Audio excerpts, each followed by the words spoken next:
La méthode participative, méthode d'observation participative, notre conviction de départ et qui se développe au fur et à mesure de notre démarche, c'est que la première obligation politique, la première responsabilité de nous tous en tant que citoyennes, citoyens et acteurs publics à un niveau ou à un autre, acteurs dans l'espace public, je veux dire, c'est bien celle d'observer.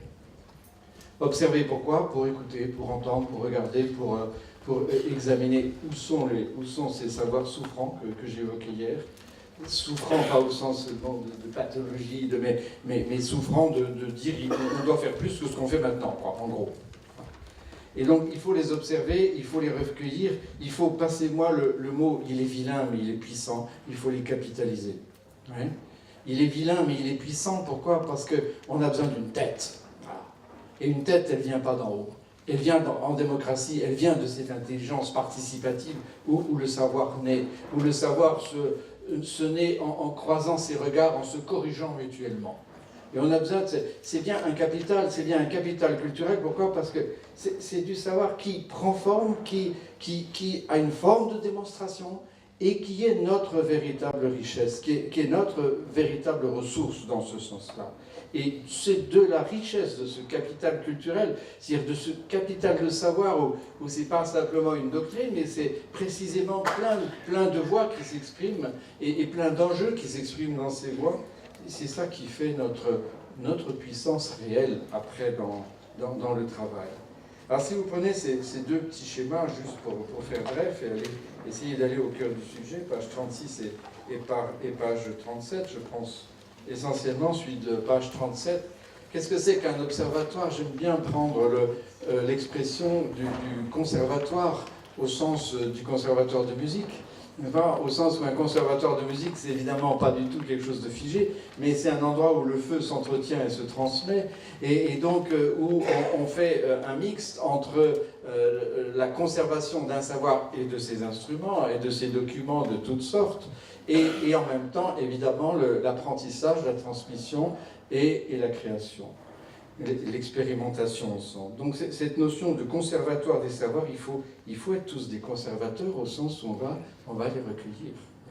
On va les recueillir, on va les trier, on va les traiter, et pas les trier avec un savoir supérieur, mais au sens de voir ce qui tient ensemble une fois qu'ils sont croisés. Et bien entendu, c'est un auditoire, au sens le plus noble du terme aussi, puisqu'on recueille des confidences. Quand je dis on recueille des confidences, c'est pas simplement des histoires de vie privée, enfin pas simplement, excusez-moi l'adverbe, c'est pas seulement des témoignages de vie privée, c'est aussi des témoignages d'espoir. Et quand on entend quelqu'un qui est entre espoir et désespoir, on se prend du coup une responsabilité, ça veut dire qu'est-ce qu'on va faire avec ça? Est-ce qu'on éveille de faux espoirs? Ce que forcément on est obligé de faire, parce qu'on ne sait pas ce qu'on pourra faire ensemble. Et donc, en mettant les choses sur la table, on met aussi à vif ces savoirs. Et bien entendu, c'est un laboratoire, c'est-à-dire qu'il faut travailler sur tout ça pour faire des propositions. Il faut élaborer. Et alors, ces trois fonctions, on pourrait dire, de cette observation, paideia, ça signifie précisément à la fois former, s'informer, mais former et s'informer, tout en faisant le lien entre les différents secteurs de formation qu'il y a dans une société. Le lien entre l'éducation de base, entre l'éducation permanente, formation permanente, sous toutes ces appellations, et entre les systèmes d'information, qui devraient, des systèmes de formation, parfois de déformation, mais tous ces éléments qui interviennent, et notamment pour nous, que dans chaque secteur culturel, eh bien, vous avez une logique de formation. On se forme par les arts, on se forme par tout ce qu'on a dit hier, et une structure de formation qui n'est pas, évidemment, seulement dans les secteurs culturels, mais qui sont dans la dimension culturelle de tous les secteurs de l'action publique. Quand je parle d'action publique, ce n'est pas seulement l'action des institutions publiques, mais c'est l'action de tous les citoyens. Et à ce moment-là, on s'aperçoit que cette approche qui est élaborée par les personnes dans ces analyses de cas, dans toute cette démarche, cette approche est une première formation pour celles et ceux qui y participent. Et donc c'est déjà un objectif qui est réalisé quand on travaille sur les expériences. C'est en même temps une information parce que ça circule, et c'est en même temps une force de proposition. Donc on a une démarche systémique, une démarche en boucle, qui fait qu'on n'a pas une idéologie à la base, on a une hypothèse. Une hypothèse, c'est dire il y a une énorme richesse qui est gaspillée, c'est ça l'hypothèse. Ouais. Il y a plein de savoirs qui sont gaspillés, qui ne peuvent pas remonter.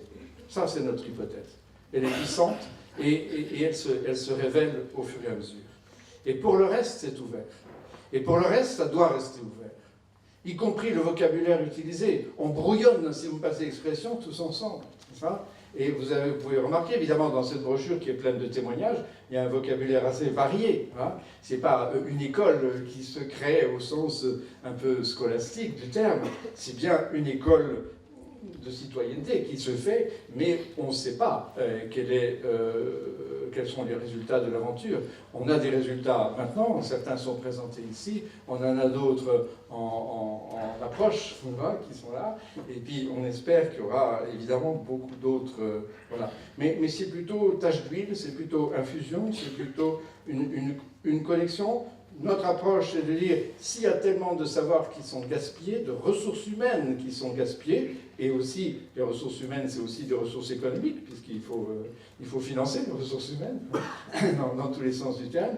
Il y a des ressources économiques qui sont gaspillées. Donc, si on arrive à mieux croiser ces savoirs, on arrive à développer des synergies, on arrive à aller chercher les connexions qui sont les plus importantes. Ce n'est pas une idéologie encore de l'hyperconnectivité, hein, on en a assez, mais c'est quand même le défi que notre premier problème, c'est bien ces cloisonnements. Et c'est bien ces gaspillages. Voilà. Mais où connecter? Il ne suffit pas de dire on est tous connectés avec des immenses réseaux. Donc lesquels? Voilà. Et donc ce qu'on va tracer, pour ces phrases que j'employais hier l'expression, si chaque droit culturel ici c'est une phrase à l'intérieur de la texture sociale, nous on va chercher ces phrases. Quelles sont ces phrases qui fonctionnent? Quels sont les verbes qui sont puissants? Quels sont les verbes qui mettent en valeur les sujets, véritablement, qui font qu'on ait une véritable construction intersubjective de valeurs communes? Voilà. C'est celle-là qu'on cherche. Par droit culturel de façon concrète, avec l'implication sur d'autres droits de l'homme partout où ça peut être saisi, notamment le droit au travail, mais aussi tous les autres droits.